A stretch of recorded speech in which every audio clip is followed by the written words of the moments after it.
Scientists remember it as 2 weeks of terror in Kau. The devastating events of 1868 are the subject of this week's USGS Hawaiian Volcano Observatory Volcano Watch article. The geologists also spoke about the powerful earthquake and eruption of Mauna Loa from that same time period during a recent After Dark in the Park Talk story held at the National Park. We'll talk about the 1868 flow here. Very interesting flow. It was noticed in March 28th, the evening, that there was a glow up at the top of Mauna Loa. And of course, back in those days, there were no webcams and there were no roads up there and very few hikers. And so views from the coast of activity up at the summit was about all the warning that they had. So they saw this from Kauai High first, and then various other people picked it up, but it didn't last very long. But the interesting thing, this was a very unique eruption. The interesting thing was that this was almost coincident with a very large earthquake, estimated now to be a magnitude 7 or so. And not only that, it started a long sequence of earthquakes. So basically people just described the South Kona and Kau areas as starting to shake almost constantly from March 28th until April 2nd, when there was a huge earthquake, estimated to be at least a magnitude 7.9, and probably larger than that, stronger than that. As people were reeling from this earthquake, they saw that the earthquake was so large that it generated a tsunami, which took out the Kau coastline, and also triggered a mud flow in Wood Valley. And as people were sort of getting over all of this, 5 days later, there was an eruption to put out this lava flow. Went into the ocean in just a few hours. And if that wasn't enough, as they say on late night television, this was also the first sort of disaster in the sort of modernized 19th century Hawaiian monarchy. And so, the communication was by ship back and forth, so Honolulu didn't hear about this until several days later. King Kamehameha V decided to launch a relief effort to the victims of the earthquake and the tsunami and the mud flow.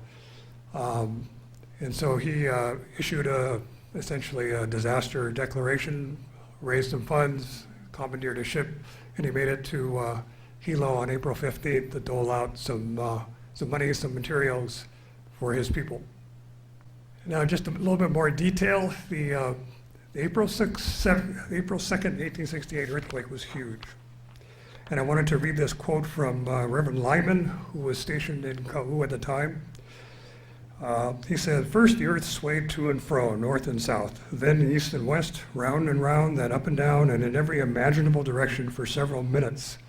Everything crashing around us, the trees threshing about as if torn by a mighty rushing wind. It was impossible to stand. We had to sit on the ground, bracing with hands and feet to keep from rolling over." You tend to notice things like that.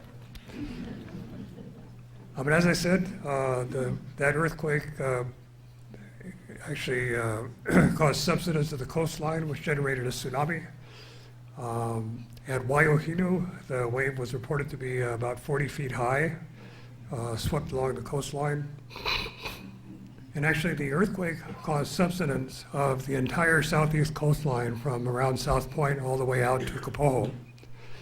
The tsunami was the strongest in the Waiohinu area. But, because Kilauea is this volcano that's kind of squished up against Mauna Loa, Kilauea actually responded to the earthquake.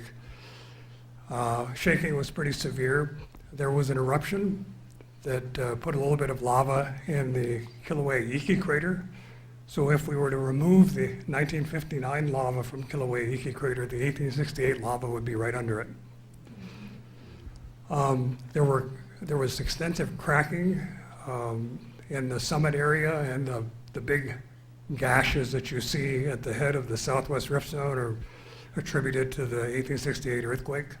And then, as I said before, there was a mud flow, the earthquake loosened a piece of the valley wall, and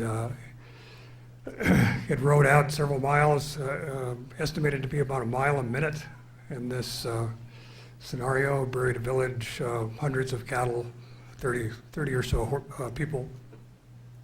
And then again, 5 days later, the eruption occurred from the Mauna Loa Southwest Rift Zone. By this time, people were realizing that there might be something to see, oddly enough, and so there were a few chartered groups that came over to look at the eruption if they could. And Henry Whitney, who was the main editor of the Pacific Commercial Advertiser, came over, landed in Kealakekua, and I think he trekked by foot or by horse or something down Kona Coast and came up on the west side of the 1868 flow while it was still active, and this is what he saw. Lava fountains, hundreds of feet high. There's the owner of the Kahuku Ranch at that point, Captain Brown's house. There are a number of vivid descriptions of them seeing the light essentially behind their house and then running off to escape only minutes before the lava flows came through their house. This is the Kahuku Pali there that many of you see as you drive along. This is the government road back then, very close to where the current road is. It's a little bit makai of that. And this is the view that you would see today with this Paliomamalu area.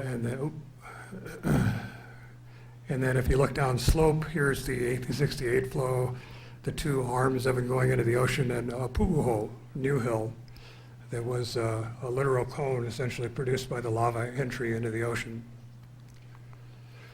There is a marker for Captain Brown's house because it no longer exists. Mile marker 71. This was put up by the Brown family several decades ago. It turned out when Captain Brown vacated his house, he had buried his daughter Amelia, I think, in his near his ranch house, and so he went back after the lava flows cooled enough and dug out her body and was reinterred in a church in Waiohinu, I think. But that's Captain Brown. Nice beard.